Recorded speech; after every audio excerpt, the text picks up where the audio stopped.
Esta vez, el terror te ha seguido a casa. Esa es la premisa de la que parte la cuarta entrega de Five Nights at Freddy's. Un niño es atormentado durante la noche por un grupo de animatrónicos de apariencia en extremo escalofriante. El pequeño debe sobrevivir al ataque de estas infernales visiones, utilizando una linterna, la cual solo es capaz de ahuyentarlos en algunas ocasiones. El resto del tiempo, la supervivencia dependerá de la habilidad del pequeño para reconocer los peligros que le rodean. Esta es una trama realmente interesante que podría hacer referencia a un caso de poltergeist que se manifiesta en esta casa y mantiene a una familia bajo un asedio constante. Pero si este fuera el caso, ¿dónde está la familia de este pequeño? Podría ser que este niño en realidad no está solo. Tal vez los miembros de su familia se encuentran junto a él en cada una de las noches que se ha visto en la necesidad de enfrentar estas pesadillas. Dentro de las mecánicas del juego, nos vemos en la necesidad de voltear y ver hacia la cama para evitar que las pequeñas contrapartes de Freddy se reúnan. Al prestar atención al entorno, se puede ver en la mesita de noche, al lado de la cama, objetos que hacen referencia al trágico desenlace que debió padecer. Sería el caso de un frasco de pastillas, flores, un soporte con un suero, es decir, cosas que normalmente encuentras en un cuarto de hospital y que nos sugieren que como resultado de la mordida de Fredbear, el niño está en un hospital, en estado de coma. Pero ¿por qué este niño está hospitalizado? ¿Y qué representa esto dentro del juego? Empecemos por el principio. Este pequeño, de ojos inundados en lágrimas, es víctima del constante maltrato psicológico de su hermano mayor. Podemos saber que no se trata de su padre por el atuendo que usa, ya que en uno de los minijuegos posteriores dan a entender que uno de los bravucones es su hermano, y justamente uno de ellos lleva una playera color gris y la máscara de Foxy, parecidos a los que ha usado en los anteriores minijuegos para asustar al pequeño que siempre llora. Este niño parecería sentir un gran terror al momento de estar cerca de los animatrónicos, y eso se puede ver en las escenas dentro del restaurante. El pequeño siempre llora y se esconde bajo las mesas. A veces es abandonado en este lugar, e incluso llega a ser encerrado en el área de partes y servicios, situación que, antes que resolver su trauma, incrementan los miedos que ya aquejan a este pobre pequeño. Pero ¿qué razón podría tener este niño para ir tan seguido a este lugar? Seguramente que alguno de sus padres trabaje ahí. Según lo que dejan ver los minijuegos, la casa de este niño podría estar ubicada cerca del restaurante, facilitando el traslado. Si el padre del pequeño le pide que vaya todos los días, o al menos de vez en cuando después de la escuela, podría tener como objetivo mantenerlo vigilado, pero tal vez no se ha dado cuenta de que el hermano mayor lo atormenta y del trauma que este maltrato ha dejado en el niño. En los dos primeros minijuegos podemos ver lo que parecen peluches de animatrónico en el piso de la habitación del niño, pero tal vez no sean pequeños juguetes, sino trajes de animatrónico. El hermano mayor ha estado usando la cabeza de Foxy para asustar al pequeño, pero es imposible que la cabeza de una persona quepa dentro de la cabeza de un peluche. Y de ser cierto esto, ¿por qué un niño tiene trajes de animatrónico en su habitación? Y lo que parecería ser Mangle en la habitación contigua, pues podría ser que su padre es el dueño de Fredbear Family Diner. Recordemos que hay una teoría que nos dice que el hombre morado, el sujeto del teléfono y el dueño del negocio, o al menos el gerente, son la misma persona. Llegó el día de la fiesta de cumpleaños de este pequeño, y qué mejor modo de celebrarlo que en el lugar más popular entre los niños. Este restaurante le permite convivir con las mascotas animatrónicas mientras juega con sus amigos. Pero a pesar de esto, este sitio no es más que un infierno para la víctima de esta tragedia. En uno de los minijuegos, el pequeño protagonista de esta historia se dice a sí mismo, o tal vez lo escucha del peluche Fredbear: no vayas por allá, recuerda lo que viste. Esto podría hacer referencia a un hecho traumático que le ocasionó ese evidente temor a este lugar.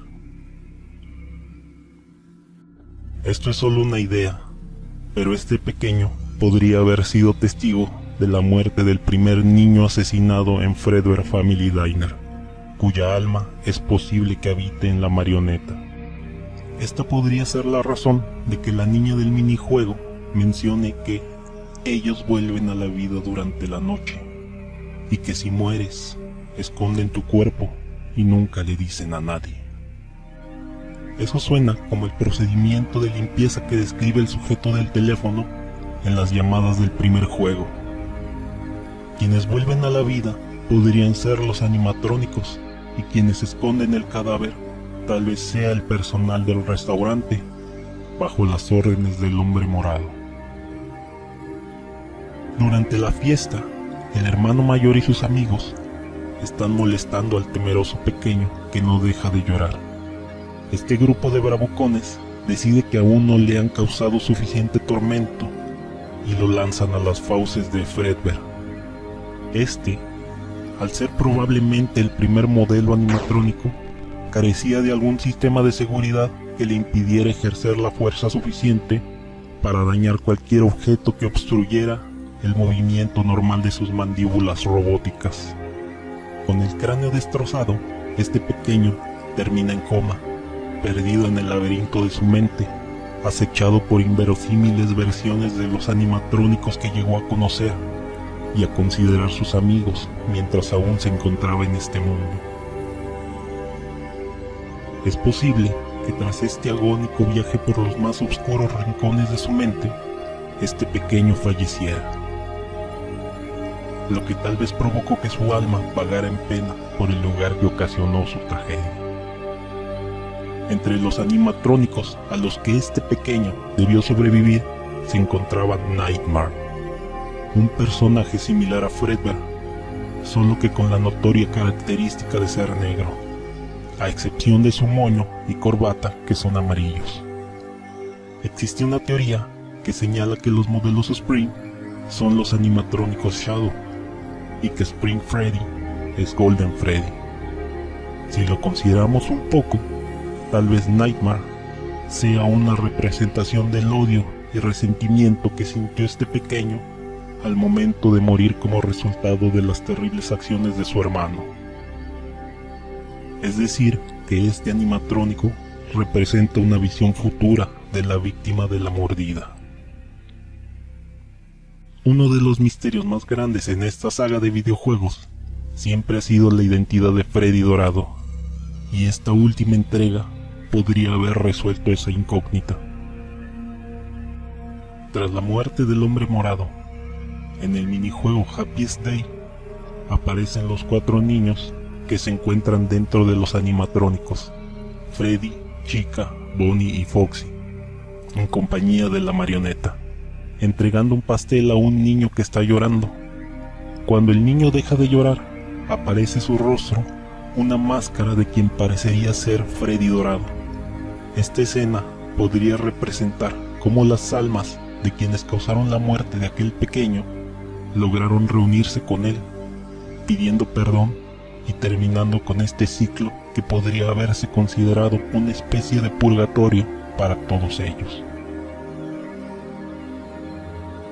Con el miedo y odio superados, por fin fueron capaces de pasar a la otra vida. Pero, ¿por qué el hermano mayor y sus amigos están muertos?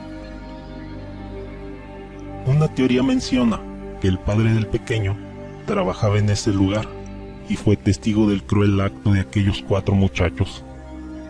En la prisa por ayudar a su hijo, tal vez no le dio mayor importancia a reprender a quienes causaron este accidente. Tiempo después, el niño murió, y al padre le quedó una gran cicatriz en lo más profundo de su mente. Tal vez pensó que podía llegar a superar la pérdida si hacía justicia sobre quienes le habían quitado a su querido hijo. Usando los trajes disponibles, es decir, los animatrónicos Spring, atrajo a los asesinos a un lugar del que no pudieran escapar, probablemente los cuartos seguros, aunque no hay modo de saber si estos ya existían en esta ubicación. A partir de este punto, podría ser que se inicien los eventos que preceden la historia del segundo juego, a partir del cual llegamos a conocer un poco más sobre los asesinatos, el hombre morado y la mordida del 87. ¿Por qué volver a mencionar la mordida del 87 si ya hablamos sobre el niño que fue mordido por Fredbear? Hay un easter egg en donde se revela la posible fecha de los eventos de esta cuarta parte. En el minijuego de la noche 4, al acercarte al televisor, puedes ver una especie de comercial que dice Fredbear and Friends, 1983. Esto podría hacer referencia a la fecha en que ocurre esta historia. En los minijuegos podemos ver cómo el pequeño que protagoniza esta historia se convierte en víctima de una mordida asestada por Fredbear. Pero existe una alta probabilidad de que, contrario a lo que muchos piensan, esta no sea la mordida del 87. Cuando nos hablan de este icónico incidente, se nos da a conocer que la víctima perdió el lóbulo frontal, pero a pesar de todo el daño recibido, aún seguía con vida. En el minijuego podemos ver cómo la cabeza del niño es completamente introducida dentro de las fauces del animatrónico, lo cual tuvo por desenlace la aparente destrucción del cráneo del niño, lo cual, de ser así, le habría dejado un grave e incluso irreparable daño que lo dejó en coma y tal vez, al final, después de varios intentos por salvarle la vida, falleció tras sobrevivir a las pesadillas que le atormentaban. En los minijuegos podemos ver cómo el peluche de Fredbear le dice al niño que lamenta que esté roto y que lo volverá a poner en una sola pieza. Y a lo largo de esta historia, los niños asesinados han llegado a recibir nueva vida al poseer algún animatrónico. Si Freddy, Foxy, Chica y Bonnie fueron poseídos por los niños asesinados, entonces solo quedarían como opción Fredbear y los modelos Spring. Probablemente Fredbear fue convertido en chatarra o usado como partes de repuesto tras la mordida, y por eso no volvemos a saber de él a lo largo de la cronología del juego. Si a esto le sumamos la teoría que señala a Spring Bonnie como el traje usado para cometer los asesinatos, tendríamos como posible contenedor para el alma del niño a Spring Freddy, quien se cree que es Freddy dorado. Además de lo anterior, hay una teoría que señala que el contenido del cráneo de Nightmare es similar a un cerebro humano incompleto. Tal vez esto haga referencia al daño ocasionado por la mordida de Fredbear. Si nos basamos en las diferencias y teorías que acabamos de escuchar, podemos llegar a la conclusión de que la mordida de Fredbear y la mordida del 87 son eventos distintos. Pero esto es solo una teoría. ¿Tú qué piensas?